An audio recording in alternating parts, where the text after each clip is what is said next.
VAL, the speedster's problem. The VAL gets a useful combo, bullet spread buff and ADS movement buff. This is great because it helps fix its awful mid-range accuracy and makes its already ridiculous mobility even faster, perfect for strafing left and right and dodging bullets. But this gun still has two major deal breakers: the clunky aim shake and unsmooth recoil, along with terrible bullet speed at range. You can be fast, but if your shots don't connect, then who cares, right? Verdict: it's not meta, and these buffs won't change that. If you run it, build for an aggressive playstyle and throw on the grip to smooth out the initial recoil.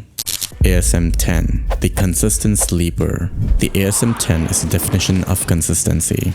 This thing is a guaranteed 3 shots till 30 meters with 220 milliseconds time to kill. That means it hangs out with DRH and melts meta weapons no problem. The only real weakness is the slow mobility, but now it gets slight buff and improved no stock attachment and no movement penalty from the mag. Verdict: this is a laser for passive players holding lanes. It still isn't the most versatile assault rifle, but if you have good aim, the consistent 3 shot will absolutely clutch up against aggressive rushers. Build it for maximum range and just beam from a distance.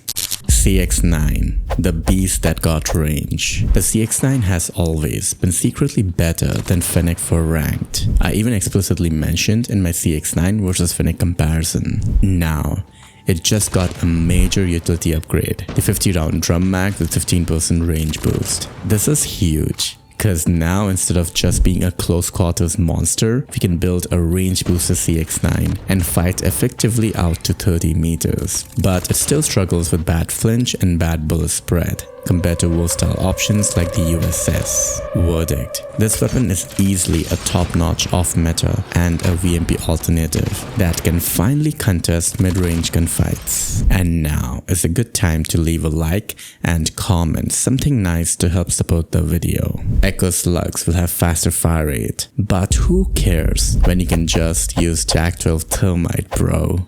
FR556, the accuracy king. The FR556 is criminally underrated. Its single biggest advantage is its accuracy, with tight bullet spread and beam-like recoil. I'm talking about cross-map beaming, snipers on crossfire. It is that accurate. The balance change only adds a 30 damage range till 13 meters, which won't be a 3 shot, unless you specifically hit the chest or head. The problem is its low mobility and lack of potential for fast time to kill that holds it back against guns like KN-44. Verdict: if you can deal with the slightly slower pace of gameplay, the FR556 remains the accuracy king and a rock solid off-meta choice.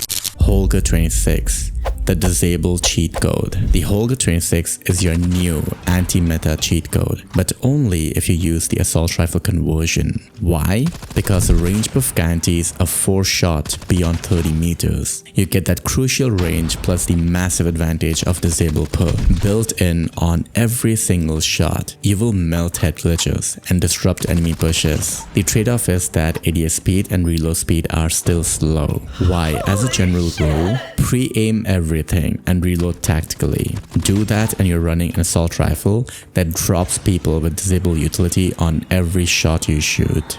ICR, the passive dominator. This is neither an assault rifle nor an LMG. It's a laser beam designed to break your opponent's aim and ankles. Why? Because you get one of the easiest recoils in the game with tight bullet spread, which leads to 0 effort accuracy. On top of that, it generates 55% additional flinch with every shot. You're hitting the enemy perfectly and they can't hit you back. ICR has consistent 4 shots till 40 meters with 300 milliseconds time to kill, which is a trade-off you take for those LMG cons like slower ADS speed, mobility, and reload. But the flinch benefit is underrated, as even if an aggressive SMG like the Fennec pushes you, just hold your ground and aim well. Your flinch power will make them miss their shots and you win that gunfight. It's the ultimate anti-meta weapon for long-range domination. and the only counter is using toughness perk on most weapons, which seldom anyone uses. I have covered ICR in depth in one of my top 10 weapons in past. Check that out for more information. And for more analysis and best gunsmith builds, you should join our Discord server. ISO and Switchblade are both underwhelming, especially with VMP and CX9 in the picture. Peacekeeper, the flexible speed demon. The Peacekeeper just got the recall buff it was begging for. This can be a game changer because our accuracy is less punishing, and adding the field agent foregrip results in beaming recall while managing the fast ADS movement according to assault rifle standards. Why should you care about Peacekeeper? This gun has unbelievable potential. You get consistent 4-shot till 40 meters with 249 milliseconds time to kill. All you have to do is aim around the chest area. But here's the real deal. It has super fast 0.8 seconds reload cancel with 40 round mag. Can take out 3 to 4 enemies with one spray, slide once, and the mag is full again. It creates a ridiculous speedy playstyle that dominates aggressive rushing and slaying. And as a bonus, it has naturally low flinch, meaning you can challenge that annoying ICR without needing toughness perk. Verdict: this is a top tier off meta flex assault rifle. If you can master the beam with this weapon and stay accurate, the Peacekeeper speed and consistency will run circles around the competition. The MK2 is already part of my top 10 weapons this season, and the movement speed buff improves its aggressive utility even more. The MK2 can actually bring back the respawn sniping, and the lower arm hitbox doesn't matter much as we get a one-shot hitting anywhere above the waist till 55 meters, which is a good one-shot range. Overall, the weapons which I'll definitely be on the lookout for in the upcoming season are the Peacekeeper, ICR, Holger 26, FR556, CX9, and ASM10. I'm excluding MK2 because, let's be real, it's already meta. And watch next why Type 25 is better than RAM 7, and I will see you on the next analysis. Till then, take care guys, and